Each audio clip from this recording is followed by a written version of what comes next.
A lógica dessa sequência é a seguinte: uma vez que você tem estabelecida a fonte, a base da teologia, que é a Escritura, vem a pergunta: como é que nós vamos agora interpretá-la? Porque a Bíblia é um texto.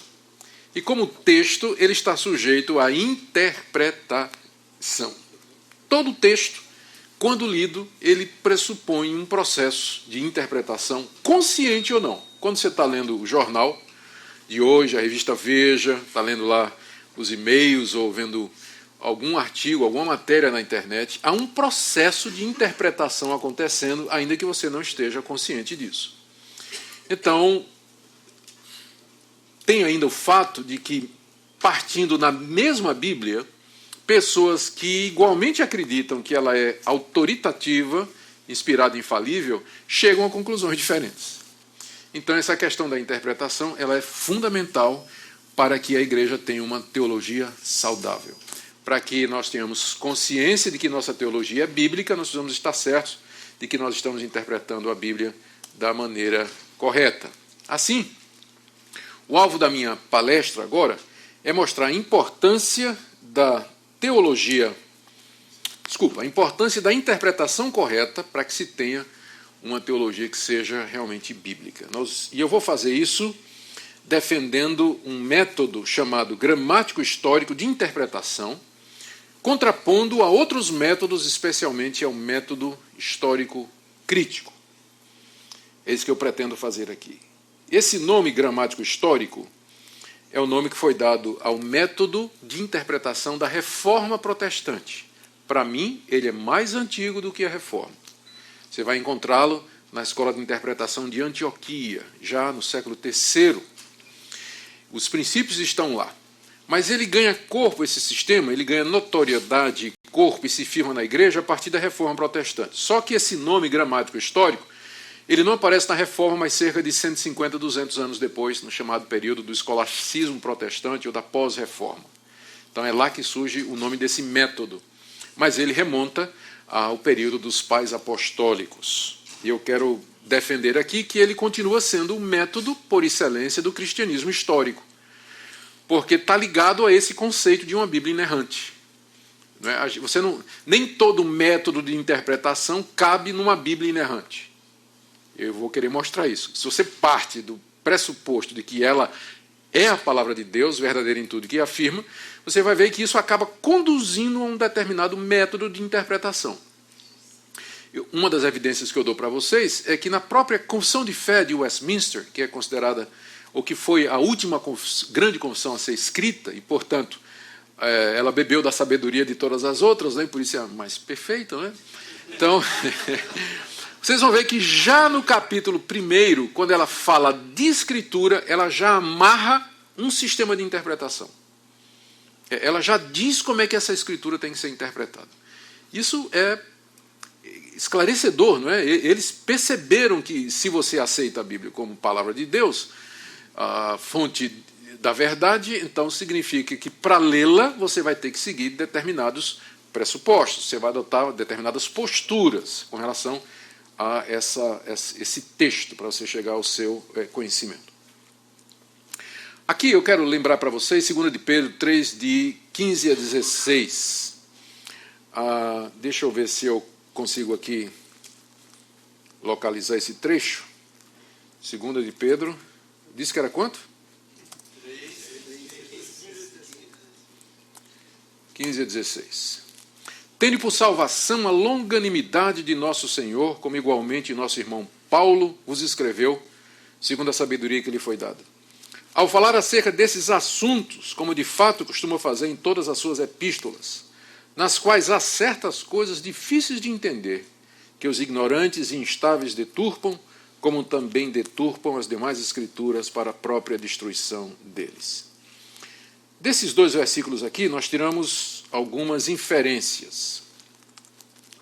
A primeira é que os escritos apostólicos, desde cedo, eles passaram a circular nas igrejas como fonte última de autoridade, substituindo a presença apostólica. Vocês notaram, aqui já é o segundo ponto, que Pedro considera as cartas de Paulo como escritura e, portanto, inspiradas e autoritativas. Veja o verso 16, olha.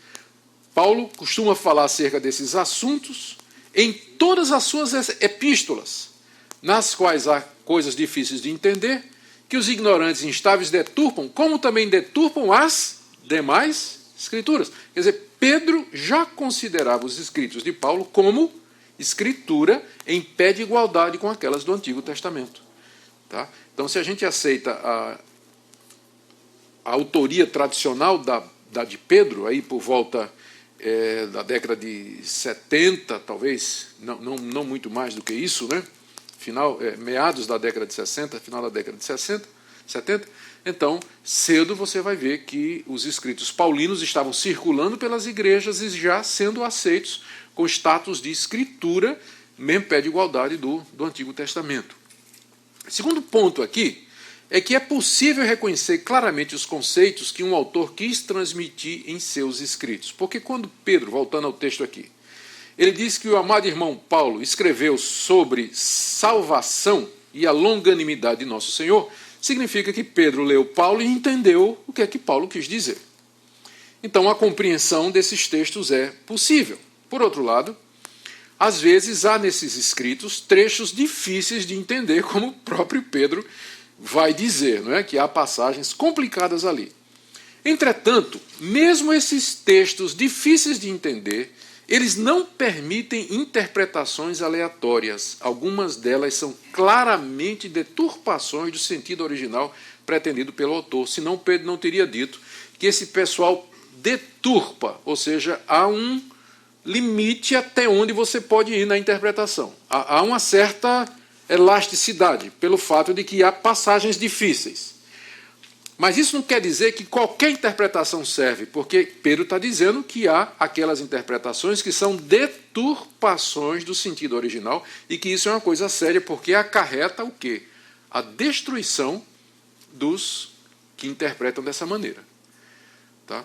Então eu gosto dessa passagem porque você encontra aqui praticamente quase que todos os princípios, né, ou pelo menos uma boa base para a gente já lançar a ideia de que a interpretação ela é necessária porque há passagens difíceis, mas isso não quer dizer que toda interpretação é válida, porque algumas são deturpações.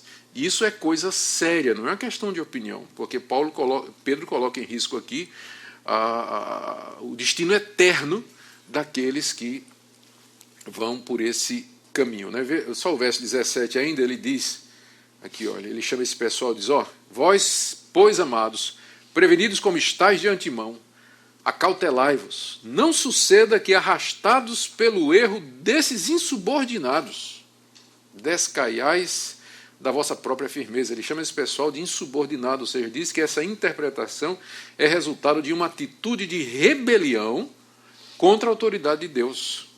Contra a autoridade de Deus. Então, há uma inimizade no coração contra Deus e, como resultado, a pessoa vai se aproximar da Escritura não submissa à Escritura. E aí vai usar a Escritura para o propósito que ele deseja. Né? Então, Pedro está dizendo que algumas interpretações elas não são resultado apenas de uma questão de compreensão intelectual, mas são fruto de um coração insubordinado, de gente que não se sujeita à autoridade da palavra de Deus. Paulo diz isso, né? Mais adiante, gente que tem coceiro no ouvido, né? Fala de mulherzinhas que aprendem, nunca pode chegar ao conhecimento da verdade, que vive de casa em casa, falando mal dos outros, e enfim, por aí vai. Mas hoje em dia a gente sabe que o número de homens que estão na internet fazendo isso, né, dizendo que não deve, batendo papo e tudo mais, é bem maior do que de mulheres. Então, bom, vamos falar aqui da Reforma Protestante. A interpretação como marca dos reformados. A gente sabe que os reformadores, desde cedo, eles tiveram diferenças.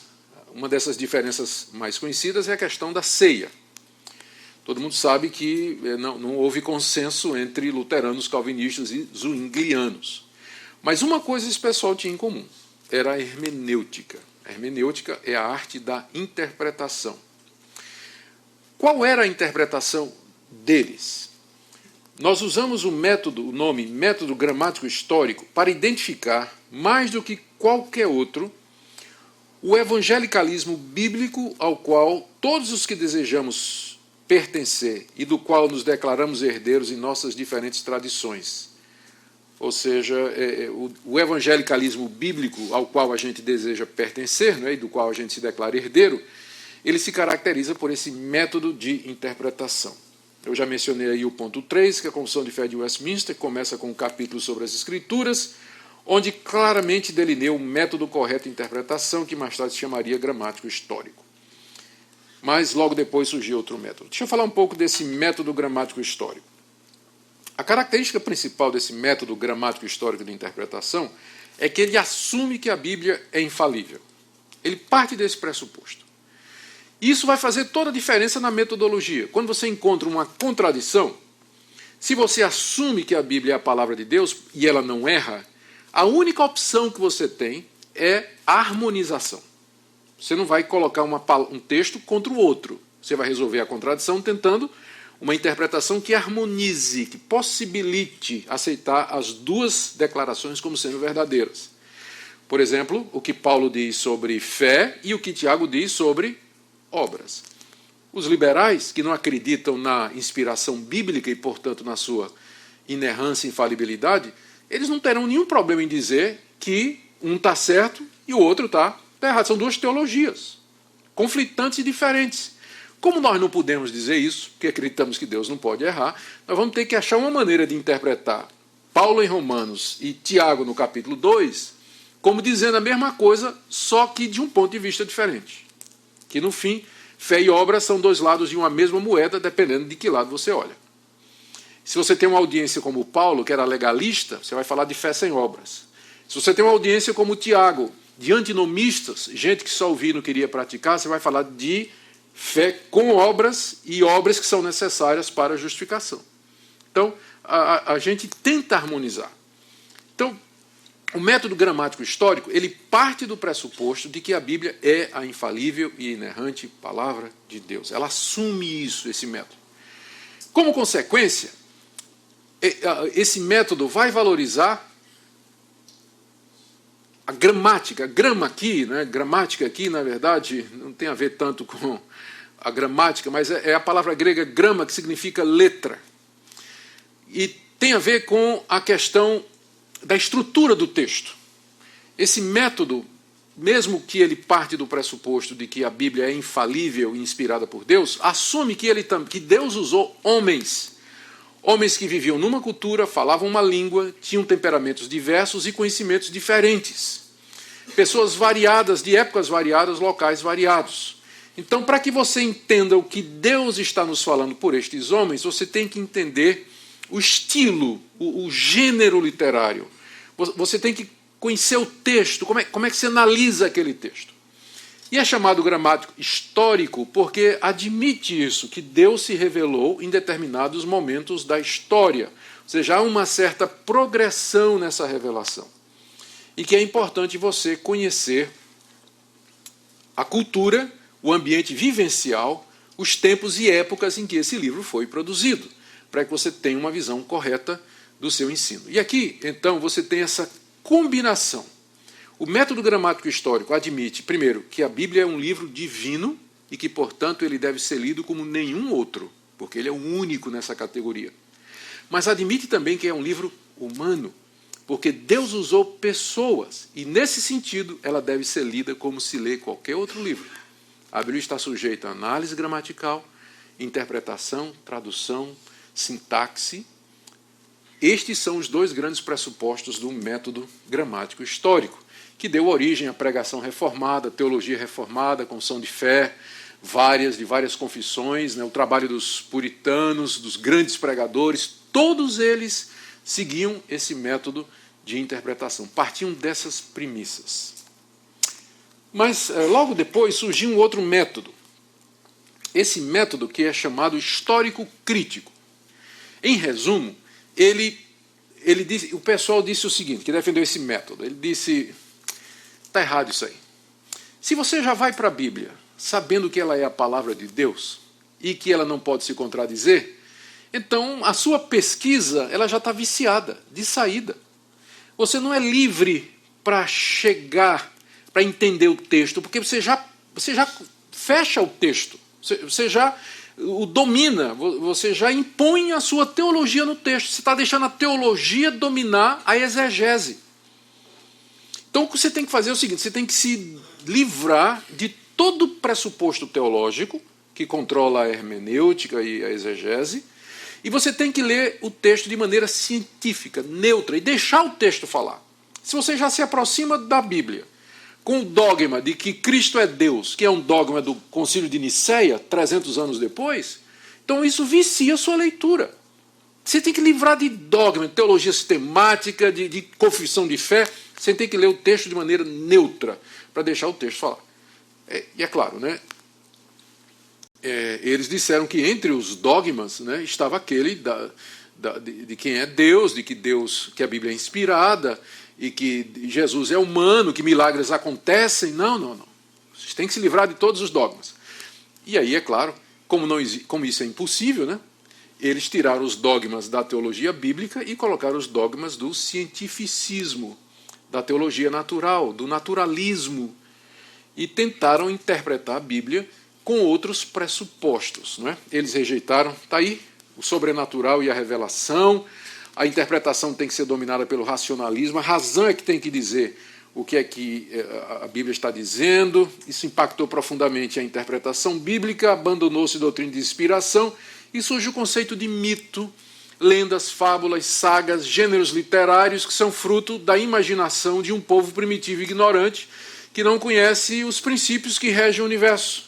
O pessoal não sabia, por exemplo, que havia doenças como epilepsia, não é? E pensava que todo mundo que começasse a tremer e babar e caísse no chão espumando pelo canto da boca, aquilo era demônio. Hoje em dia a gente sabe que isso é uma doença, não é? Mas como eles não sabiam, diziam que aquilo era demônio. Se uma pessoa ficava doente, diziam que aquilo era castigo de Deus. Hoje se sabe que doenças são provocadas por vírus, bactérias, micróbios. Não é? Ninguém precisa de Deus para explicar uma doença.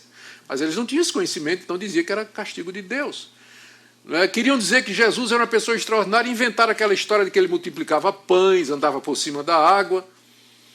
E, finalmente, quando eles se decepcionaram com a morte de Jesus, porque pensavam que Jesus ia trazer o reino de Israel, alguém teve a brilhante ideia de que a morte de Jesus não foi em vão, porque tinha morrido pelos nossos pecados. E aí, então, Jesus ressuscita de uma morte inútil. A ressurreição de Jesus é o resgate da sua morte no querigma. Quando os discípulos começam a pregar que Jesus morreu pelos nossos pecados, é ali que Jesus ressuscita. Ele nunca ressuscitou dos mortos mesmo, né? Claro, continua lá enterrado na Palestina. Mas a ressurreição é o resgate da sua morte aparentemente em vão. Os discípulos inventaram, especialmente Paulo, né, a ideia da justificação pela morte de Jesus. Porque não existe milagre. Quem de vocês já viu um morto ressuscitar? Cadáveres não voltam, né? Está aí para provar isso. Tudo era mito, lenda, história. Então, o método crítico, gente, eu não estou acreditando nisso não, tá? Porque eu estou vendo gente dizendo assim, ó, não, viu? Eu estou só explicando o que é que esse pessoal diz, tá? Vamos deixar isso claro aqui, por favor. O método histórico crítico, então, ele tem como objetivo separar a verdade e o mito que você tem na Bíblia. A pessoa mais famosa aqui é o Bultmann, né? Rudolf Bultmann, um alemão que ele popularizou muito a chamada crítica da forma, em que ele lançou um programa de desmitologização da Bíblia. Você tem que descobrir as diferentes camadas de mitos que tem na Bíblia e então para você poder interpretá-la corretamente. Só para dar uma ideia do programa dele, ele dizia o seguinte: os primeiros discípulos apenas acreditaram que Jesus era um Messias. Então, o judaísmo de Jerusalém acreditava que Jesus é o Messias. Mas aí, quando eles começaram a pregar o evangelho na Judéia, fora de Jerusalém, os judeus não de Jerusalém, não palestínicos, inventaram o conceito de que Jesus era Senhor, Kyrios, porque eles estavam mais familiarizados com as religiões do Império Romano. E aí, quando o evangelho se espalhou e saiu dos judeus e foi para os gentios, então surgiu o conceito de que Jesus é Deus pela influência das religiões de mistério, e o principal responsável é Paulo. Tá? Então, no centro mesmo do evangelho, Cristo nunca disse que era Deus. Isso é uma conclusão de Paulo na terceira camada. Então ele diz assim, o evangelho é como uma cebola. Então você tem que remover as camadas para chegar no Jesus da história. Porque o Jesus que você tem ali é o Cristo da fé dos discípulos e de Paulo. Você tem que sair removendo as camadas para chegar no Jesus da história. Então, onde você encontrar declarações de que Jesus é Deus, isso aí foi produzido no cristianismo gentílico, pode jogar fora, isso é posterior, isso é do ano 80, ano 90, isso não é o Jesus da história. Onde você encontrar declarações de que Jesus é Senhor, anos 60, anos 70, talvez 50, 70, isso aí no judaísmo gentílico, da dispersão, joga fora, não é o Jesus original. Quando você encontrar só referências a Jesus como Messias, você está no judaísmo de Jerusalém, aí você está próximo. Aquela camada é mais próximo de ser autêntica. E, finalmente, quando você encontrar Jesus, ou aqueles textos sobre Jesus, ou descrições de Jesus envolvido mais com questões sociais, reforma do judaísmo e tudo mais, ali você tem o Jesus da história. E, segundo Bultmann, só 10% dos ditos de Jesus são autênticos, não é? O resto é essas camadas que foram feitas e interpretadas pelos liberais. Então, esse é um método histórico crítico. O resultado é um fracasso completo, porque depois de descascar a cebola e destruir completamente o cânon bíblico, né, o que esses homens botaram no lugar? Você começa a ler os críticos, esses teólogos liberais, e você vai ver que eles não conseguem chegar a uma conclusão quem era Jesus. Já que os evangelhos não nos dão um quadro confiável de quem era Jesus, então quem era Jesus?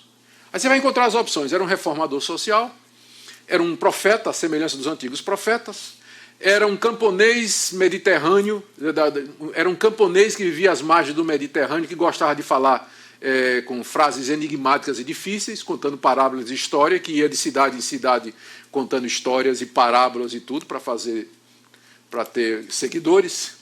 Era um curandeiro, na época tinha muitos curandeiros, então ele ia de vila em vila, às margens do Mediterrâneo, curando as pessoas e tudo. Depois criaram lendas e histórias sobre ele, que era filho de Deus. Então você vai ver que não há, inclusive, acordo entre os liberais. Eles são bons para destruir, mas não conseguem colocar nada que seja verossímil no lugar. Porque como é que a gente vai entender que um camponês às margens do Mediterrâneo, que falava por parábolas, o que ele fez para irritar tanto as autoridades judaicas que mataram ele numa cruz e que seus seguidores estavam dispostos a morrer por ele?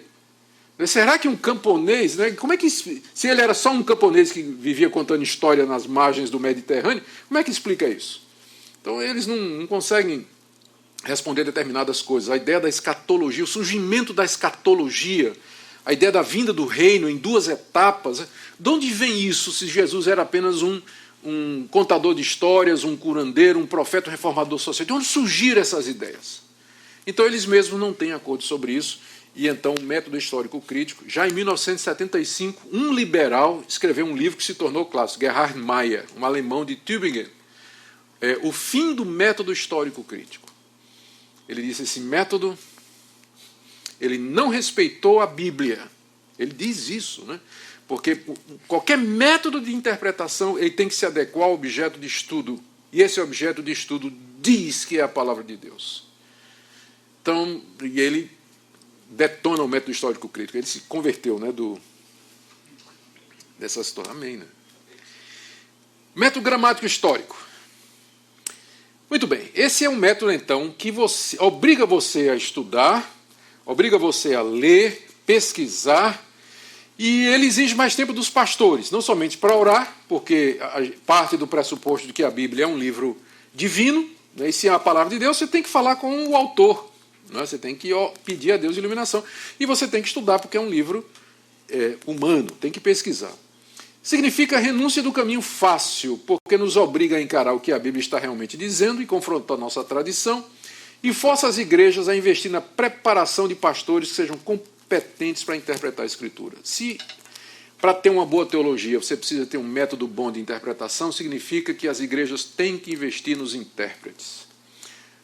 Mandar os pastores estudar a Bíblia, entender a Bíblia, comprar boa literatura, bons comentários, se possível aprender as línguas originais, estudar teologia, estudar com autores e com mestres. Mas há um investimento, Porque o pessoal que não tem esse apreço pela Bíblia e não tem essa compreensão, abre a Bíblia em qualquer lugar e prega qualquer coisa.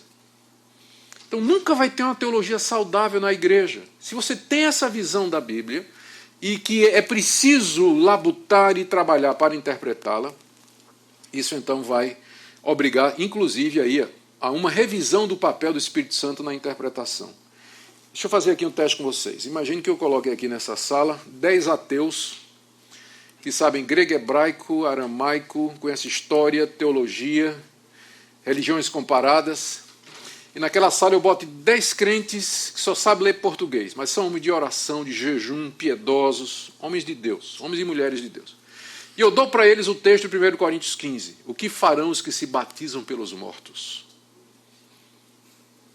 E peço que eles deem a interpretação. Qual dos dois grupos você acha que vai dar a melhor interpretação do texto? Os crentes que não só sabem ler português, nunca estudaram nada, só tem Bíblia, nunca leram mais nada, ou os ateus que têm todo esse conhecimento?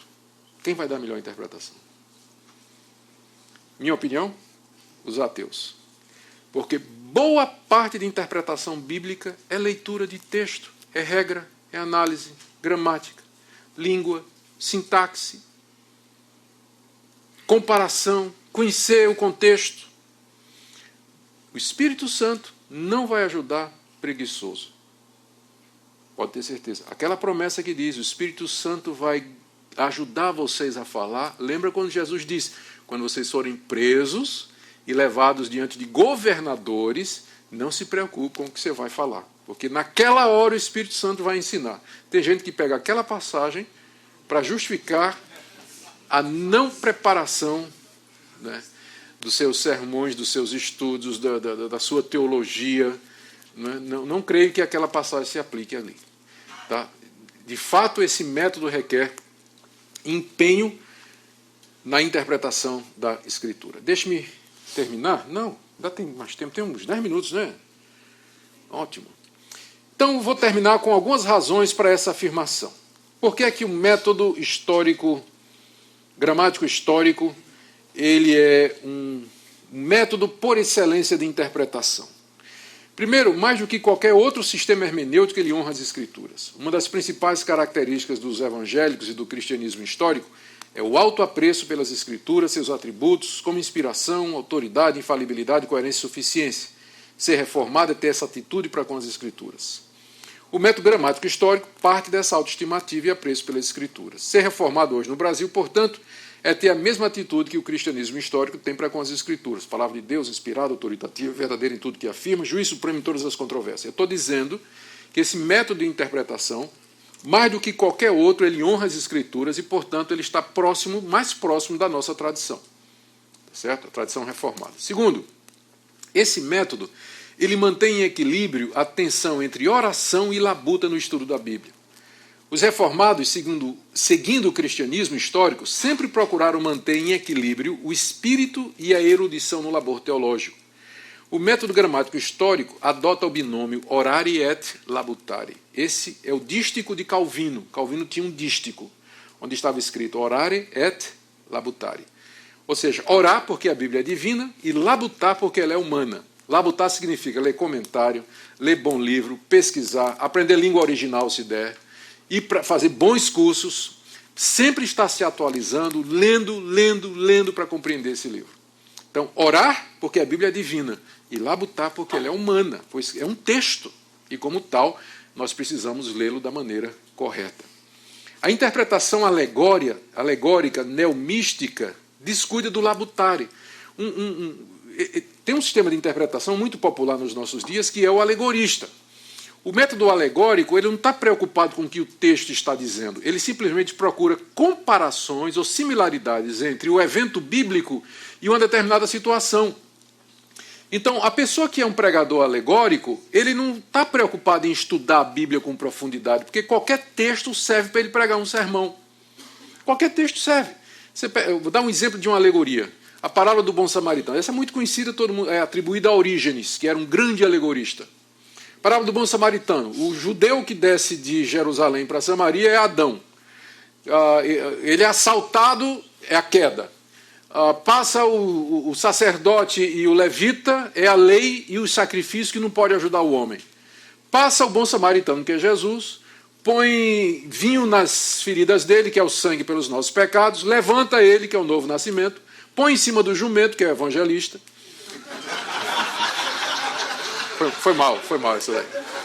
Leva o homem até a estalagem, que é a igreja, e lá chega para o estalageiro, que é o pastor, dá 2 moedas para ele, que é o batismo e Santa Ceia, e diz, cuida dele até que eu volte, que é a segunda vinda.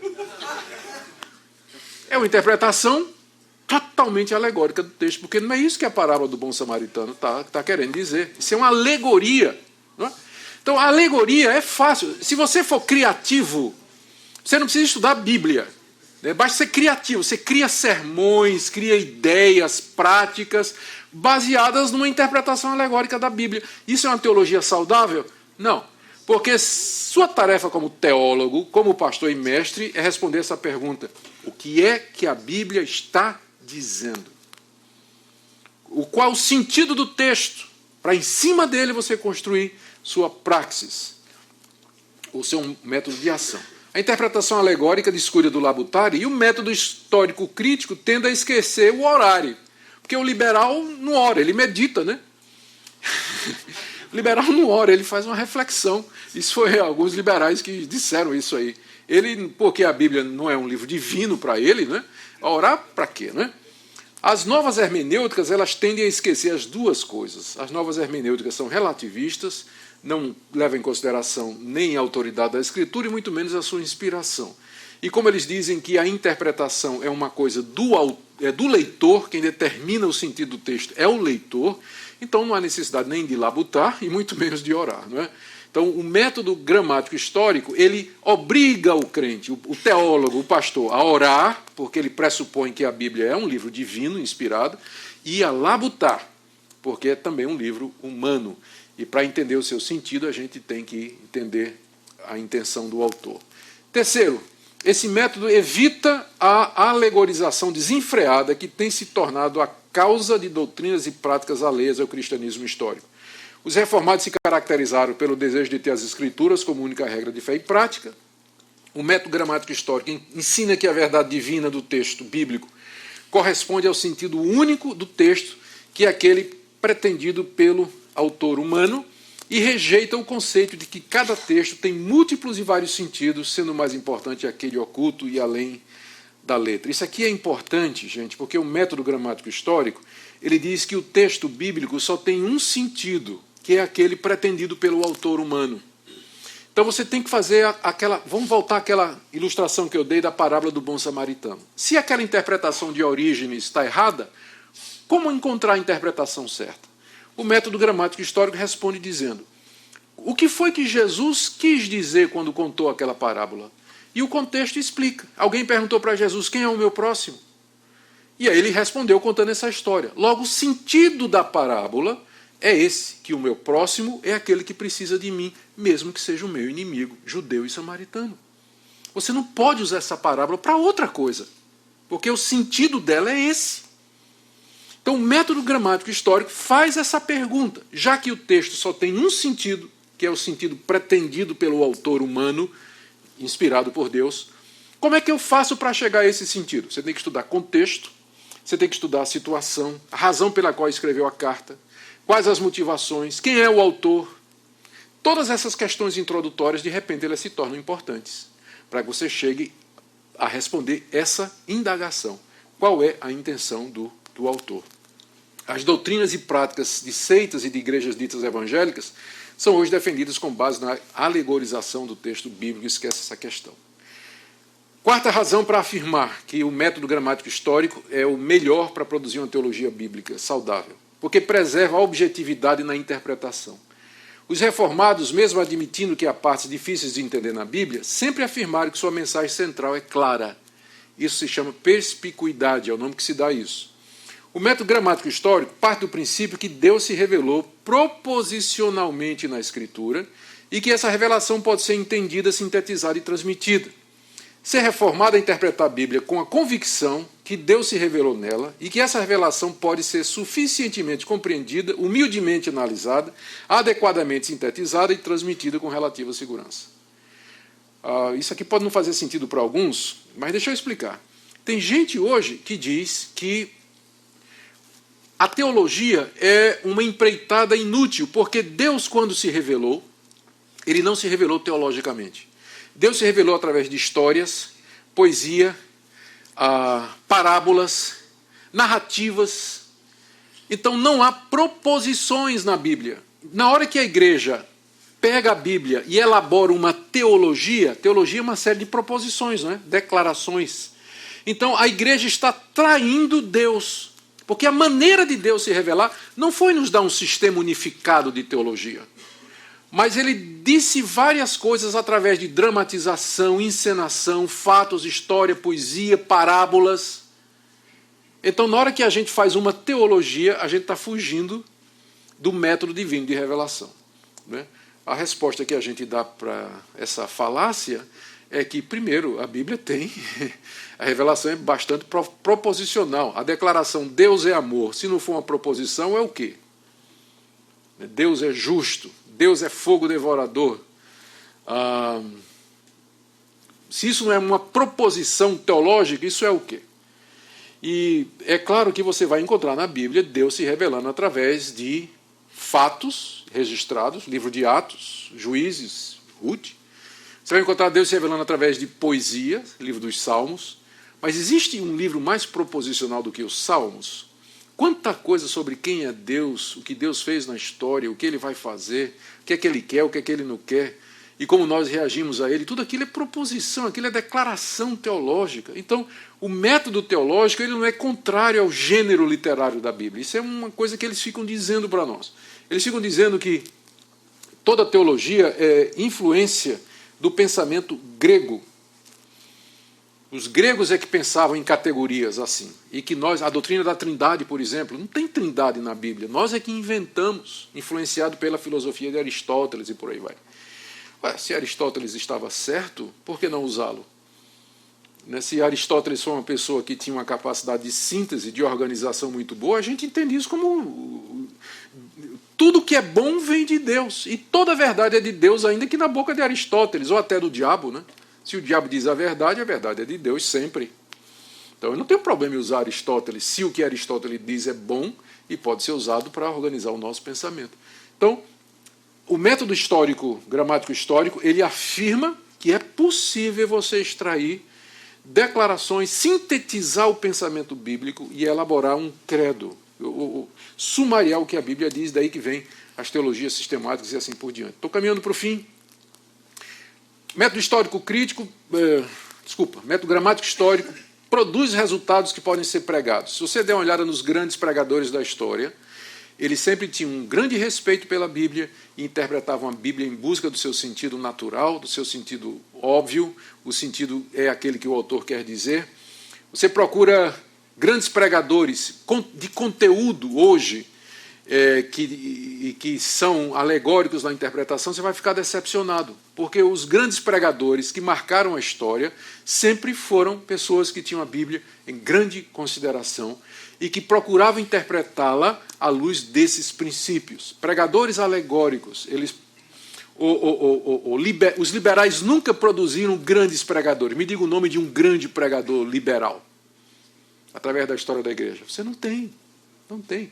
Sempre aqueles que marcaram a história, fizeram a diferença, trouxeram avivamento, reforma, foram homens que honraram a Bíblia e que se aproximaram dela como a palavra de Deus e que a partir dela nós podíamos ter uma teologia saudável. Por último, impede o retorno de uma casta eclesiástica que se arroga como guardiã dos mistérios de Deus. Deixa eu explicar aqui. Se você é um intérprete alegórico da Bíblia, aquele tipo que acha na Bíblia coisa que mais ninguém acha, não é? Então, que mensagem você está passando para a sua igreja quando você prega assim, ou quando você constrói uma teologia ou uma prática em cima de interpretações alegóricas? Você está dizendo ao membro da igreja que a Bíblia diz uma coisa, mas o seu verdadeiro sentido só quem sabe é você. Feito aquele pastor que prega o sermão alegórico, na saída um membro cumprimenta e diz: pastor, eu já li esse texto 30 vezes, eu nunca vi isso que o senhor está dizendo. Nunca vi porque não está lá, né? Não tá. O pastor ficou... Então, cria a ideia de que o verdadeiro sentido da Bíblia é tão espiritual que só essa casta de pessoas espirituais, intelectuais, podem compreendê-la. Quando, na verdade, a doutrina da reforma é que a mensagem salvadora da Bíblia é aberta a todos. Que qualquer pessoa, no uso dos meios normais, pode ter uma compreensão salvadora da mensagem da Escritura. Então, o método gramático histórico evita a criação disso aí, porque é um método simples, é mais uma atitude para com a Bíblia, vocês estão percebendo, não é? Eu concluo. Um retorno ao uso coerente do método gramático histórico pode ser crucial para uma reforma do protestantismo brasileiro, como foi na igreja do século XVI. A gente fala em reforma, que a igreja hoje está ruim, o que estão fazendo com a igreja, né? Como é que vamos resolver essa decadência geral da igreja? Eu creio que boa parte desses problemas vem dessa falta de consistência na interpretação desse livro que todos nós amamos e recebemos como palavra de Deus. Que a gente não presta atenção nas suas características, que exige de nós uma dedicação maior. A ferramenta principal dos reformadores foi uma postura para com a Bíblia e a leitura que rompeu com a quadriga medieval. Quadriga, eu devia ter falado antes. A quadriga medieval dizia que a Bíblia, cada texto da Bíblia tem 4 níveis de sentido. O histórico, o anagógico, o topológico e o espiritual. E o mais importante era o espiritual, que era também um cristológico. Então, cada passagem da Bíblia tinha 4 níveis de sentido. Imagina você ler uma Bíblia assim. Os reformadores disseram, não. A Bíblia só tem um nível de sentido, que é o sentido natural das palavras.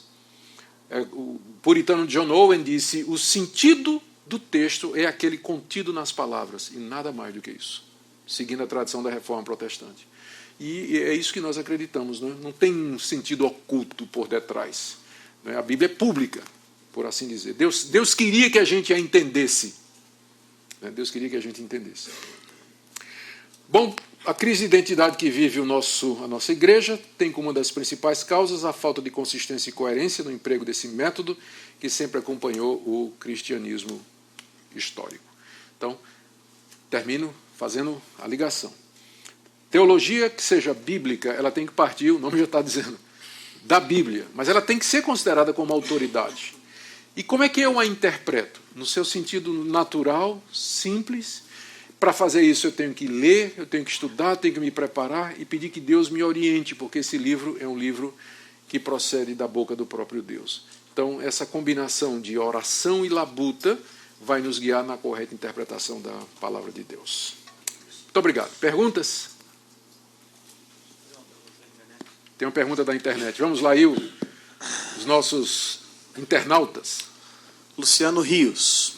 Ele pergunta assim, Reverendo Augustus, a partir da ótica da inerrância bíblica, como entendemos a eficácia da mensagem? Ou seja, quando verificamos que há vários modos de ver uma mesma passagem, como resolver isso? O texto ele tem um sentido, mas ele pode ter diferentes aplicações.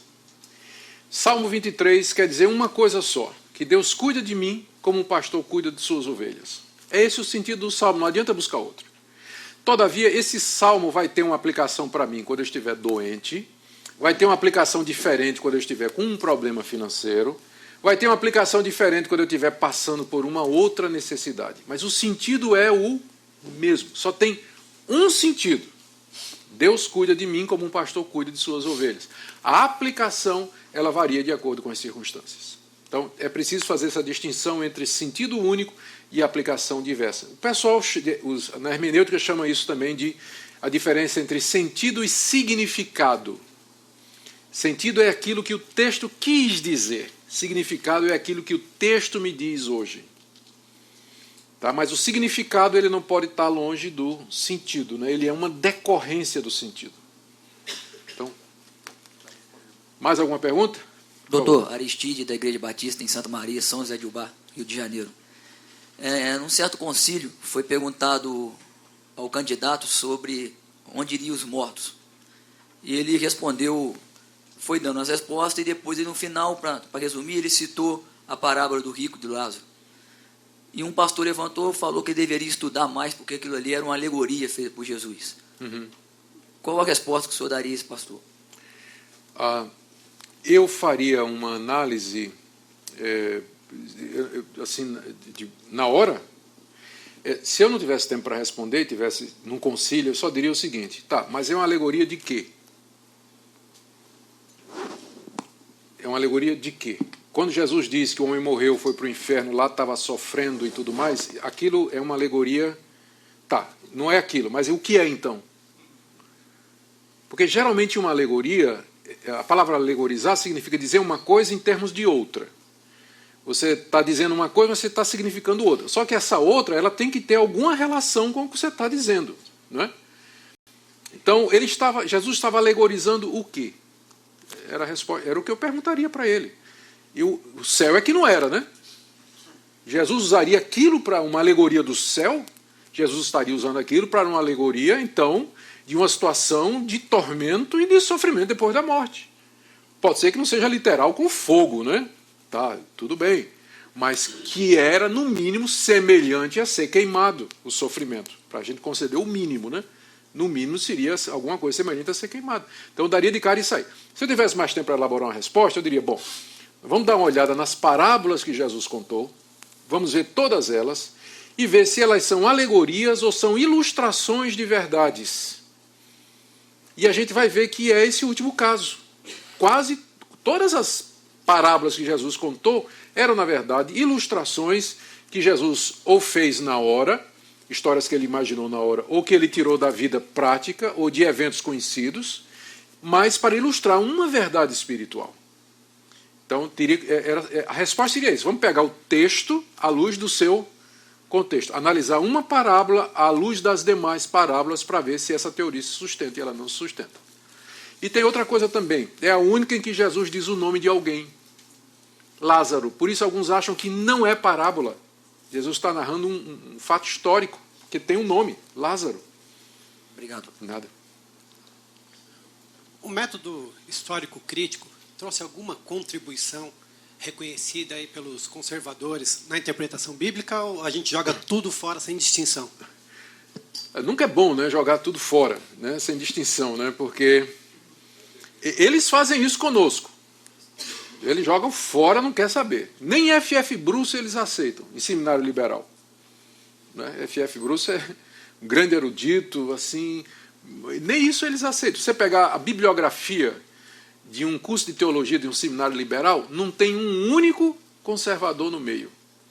Mas se você for para um seminário bom, teológico, firme, conservador, você vai encontrar na bibliografia indicação de liberal. Eu, pelo menos, quero que os meus alunos leiam Bultmann. Né? Só que na sala de aula a gente vai discutir. Eu quero que eles leiam Barth, Tillich, faço questão que eles conheçam. Então, eles são fundamentalistas, porque rejeitam completamente. Eu acho que a gente não pode ter essa atitude. Uma das contribuições do método histórico crítico foi que nos apontou a necessidade de um conhecimento maior e melhor do mundo bíblico, da literatura bíblica e dos gêneros literários. Não é que isso não era reconhecido pelos conservadores. Né? Eles estavam muito ocupados estudando a Bíblia para pregar e para cuidar dos seus rebanhos. E quando vem um ataque como esse, a igreja é sempre reativa, né? Ela só age quando é atacada. Por isso que Lutero dizia que as heresias é a chibata de Deus em cima da igreja, né? Para a igreja despertar. Então, quando esse método começou a entrar, os conservadores, para reagir, eles tiveram que... Então, peraí, você está dizendo que isso aqui Paulo pegou das religiões de mistério? Paulo, isso aqui está... Religião, eu nunca vi religião de mistério. Eu vou estudar religião de mistério. Os reformadores, então, caíram nos clássicos, nos livros antigos e começaram a ler sobre religião de mistério. Disse, não tem nada a ver, é completamente diferente. Mas para fazer isso eles tiveram que estudar. Então, esse método ele provocou a igreja a uma reflexão mais profunda. Algumas coisas ele está correto, quando, por exemplo, uma ferramenta do método histórico crítico, que é a crítica a crítica literária, quando ela está certa quando ela identifica no livro de Gênesis determinadas partes em que Deus é chamado de Yahvé e outra que ele é chamado de Elohim. Tá? Então, é curioso, no mínimo curioso, né, que você vê que consistentemente em determinadas partes Deus é chamado de Yahvé, de repente muda para Elohim. O problema é que eles disseram que isso então eram dois documentos diferentes, por autores diferentes, contraditórios, que um autor no 6º século costurou para formar o livro de Gênesis. Nem Moisés existe aí. Mas eu posso aceitar o seguinte, que foi Moisés quem escreveu. Só que Moisés tinha diante dele fontes escritas, anteriores a ele, que remontam até Adão. Né? E que Moisés usou aquele assunto. Qual é o problema? Ou a gente acha que Moisés estava lá no paraíso para ver o que aconteceu. De onde Moisés teve aquele conhecimento?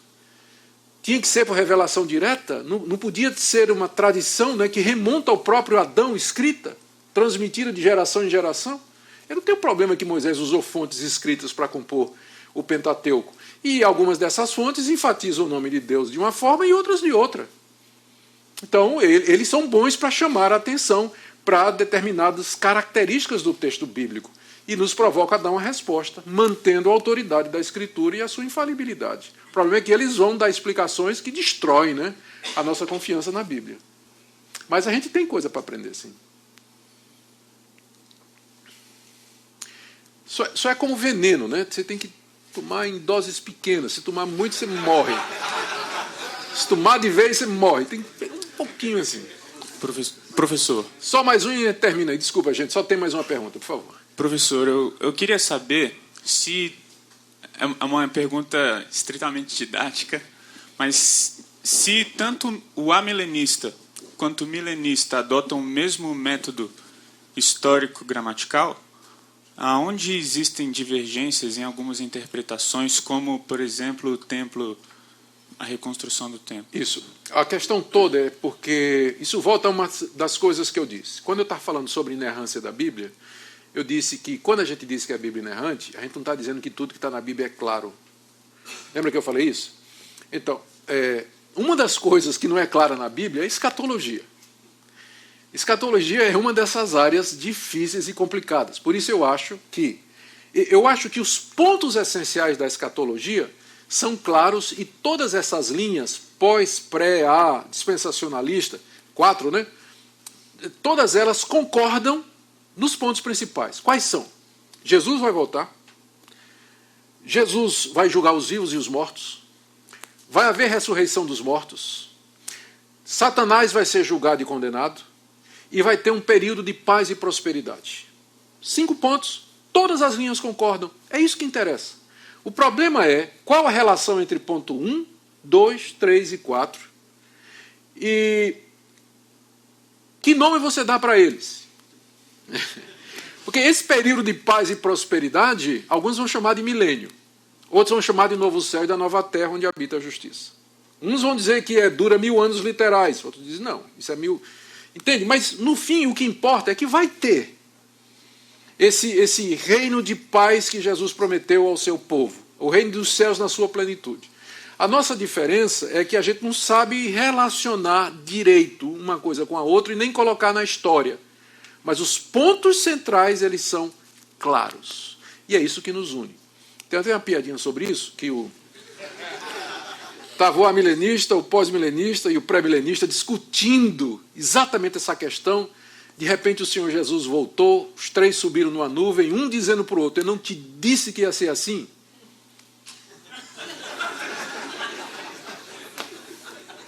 Muito obrigado.